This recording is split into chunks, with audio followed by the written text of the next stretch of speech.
صاحب میں آپ سے آغاز کر رہی ہوں چونکہ ایون فیلڈ ریفرنس میں سزا کے خلاف اپیلوں کی سماعت 2 رکنی بینچ کے اہم ریمارکس سامنے آئے ہیں اور ان ریمارکس کیونکہ ہم امکانات ممکنات پر بات کر سکتے ہیں، ان ریمارکس کو مد نظر رکھتے ہوئے سوال یہ ہے کیا نیب لندن پراپرٹیز اور نواز شریف کا تعلق ثابت کر پائے گا؟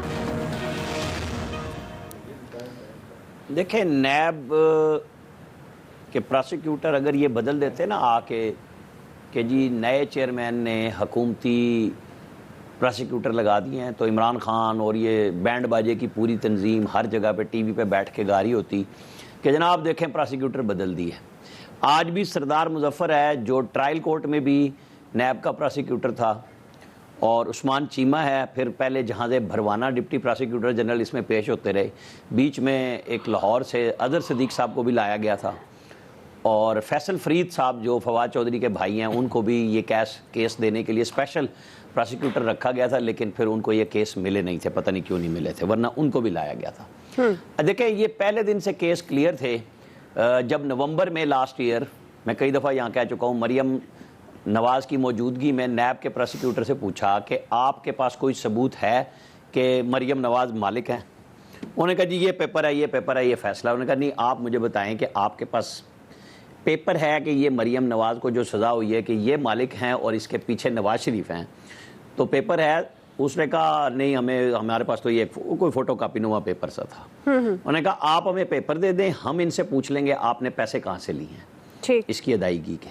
نومبر سے لے کے ستمبر آ گیا، اب یہ 10-11 مہینے ہو گئے اس کیس کو چلتے ہوئے۔ پچھلی سماعت پہ کلیئر کیا ہوا کہ ٹرائل کورٹ میں جج بشیر صاحب نے جب جس گواہ کی بنیاد پہ ان کو کیلبری فونٹ ملکہ کہا گیا، ان کے اوپر الزامات لگائے گئے، وہاں جرہ میں اس نے تسلیم کیا کہ جس ایکسپرٹ کو بنا کے پیش کیا گیا تھا، میں اسی کی بات کر رہا ہوں، اس نے کہا نا میں کمپیوٹر ایکسپرٹ ہوں اور یہ فونٹ میں نے 2006 سے بھی 1.5 سال پہلے استعمال کیا ہے۔ تو ٹرائل کورٹ نے اس کو سائیڈ پہ رکھ کے جو فیصلہ لکھا ہوا جیسے کہ وہ آیا تھا وہ چلا دیا گیا اور سزا دے دی گئی۔ اب یہ 4 سال گزر گئے، پھر پچھلے سال 3 سال تھے، تو وہاں پہ یہ بات آئی کہ جی یہ مالک ہیں تو ہم ان سے پیسے پوچھ لیتے ہیں۔ آج کی پیشی یہ ہوئی ہے کہ جی پہلے تو نیب نے کہا جی کہ یہ مالک نہیں ہے، ان کا کوئی تعلق بنتا نہیں ہے، کیونکہ جج نے پوچھا کہ 93 سے 96 کے یہ فلیٹ کی ملکیت ہے جی، تو مریم نواز کا آپ نے لنک ثابت کرنا ہے کہ 93 سے 96 سے 2006 تک وہ نواز شریف کے اس جرم میں معاون تھی کہ وہ ایک جعلی دولت بنا کے اور پیچھے چھپے بیٹھے تھے۔ انہوں نے کہا جی ہمارے پاس کوئی ثبوت نہیں ہے مریم نواز کا۔ تو جج نے اگلا سوال پوچھا کہ اچھا آپ مجھے یہ بتا دیں کہ 93 سے 96 میں نواز شریف جو مالک تھے، کیا وہ مالک ہونے کا آپ کے پاس کوئی ثبوت ہے؟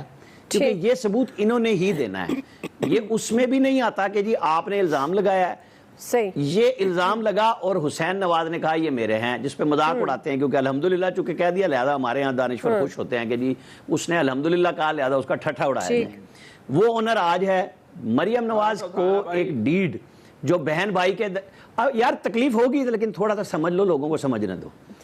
مریم نواز کی ڈیڈ ہوئی ہے بھائی کے ساتھ، حسین نواز کے ساتھ، دونوں بہن بھائی مان رہے ہیں۔ مریم نواز سے کہا، مریم نواز کا لکھا گیا کہ اگر حسین نواز کی فیملیز میں کوئی ایشو ہو تو یہ اس کو کلیئر کریں گی، اگر کوئی ڈسپیوٹ ہو جاتا ہے، کوئی حسین نواز کو کچھ ہو جاتا ہے۔ یہ ڈیڈ حسین بھی مانتا ہے، یہ مریم بھی مانتی ہے، اور اس کے اوپر صرف یہ تھا کہ یہ جعل سازی ہے، یہ بعد میں بنایا گیا اور انہوں نے وہ فونٹ یوز کر لیا جو تھا ہی نہیں، وہ بھی کلیئر ہو گیا ٹرائل کورٹ میں، جج صاحب کی آنکھیں بند تھی اس کے اندر۔ آج جب سوال ہوا ان سے کہہ دیا گیا کہ آپ اگلی دفعہ لے کے آئیں کہ نواز شریف 93 سے 96 مالک تھے، تو انہوں نے کہا جی یہ تو نواز شریف تو بھاگ چکے ہیں، ان کا تو فیصلہ ہو چکا ہے۔ تو جج صاحب نے کہا نہیں، یہ فیصلہ نہیں ہوا، ہم نے لکھا تھا کہ چونکہ وہ غیر حاضری کی بنیاد پہ یہاں سے نہیں ہے، ہم اس کیس کو ختم کر رہے ہیں، جب وہ آئیں گے تو یہ دوبارہ شروع ہو جائے گا۔ ہم نے ان کو کوئی سزا حتمی طور پہ ان کی اپیل خارج نہیں کی۔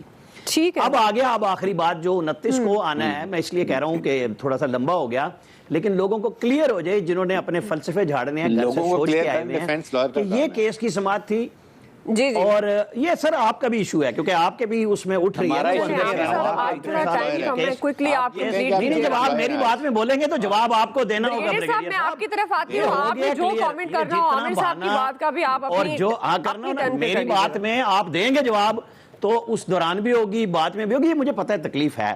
جب وہ بنائی جا رہی تھی نا JIT واٹس ایپ پہ، آپ ہی کی طرح کے لوگ بیٹھے ہوئے تھے وہاں پہ، وہ وصول کرنے والے، ان کے نام ڈلوائے گئے. بڑی خوبصورتی، ٹھیک ہے عابد صاحب آپ اپنی بات کو بڑی خوبصورتی سے بڑی خوبصورت لوگ ڈلوائے گئے جو کہ اس وقت ریکارڈ پہ آئے تھے. نہیں میں تو ختم کر رہا تھا، بریگیڈیئر صاحب کو شوق ہے تو میں بھی اس کا ساتھ ساتھ جواب تو دوں گا نا کہ کیوں خوشی ہو رہی تھی اور آج کیوں درد اٹھ رہا ہے. اس کا ایشو یہ ہے کہ آج ایک ہائی کورٹ کے 2 رکنی بینچ نے سوال کیا ہے کہ نواز شریف کی بھی ملکیت لاؤ. وہ کہتے ہیں ہم نے تو سپریم کورٹ کی بنیاد پہ کیس بنایا تھا. نیب کو اس وقت منع کیا گیا کہ جو ہم نے فیتے لگا کے بھیجے ہیں آپ نے یہ فیتے کھولے بغیر وہاں احتساب عدالت میں بھیج دیں. ہمارا مانیٹرنگ جج ہے سپریم کورٹ کے یہ آرڈر سے. آج انہوں نے یہی دہرایا. تو جب انہوں نے کہا جی ٹرائل کی بات کریں، ٹرائل کے بعد کی بات کریں، جو اس سے پہلے کی آبزرویشن ہے وہ کوئی نہیں مانتا. یہ ہائی کورٹ کے ججوں نے کہا، میں نے نہیں کہا. غصہ نہ کریں، پیٹ میں درد ہوگا، بات بھی ہوگی.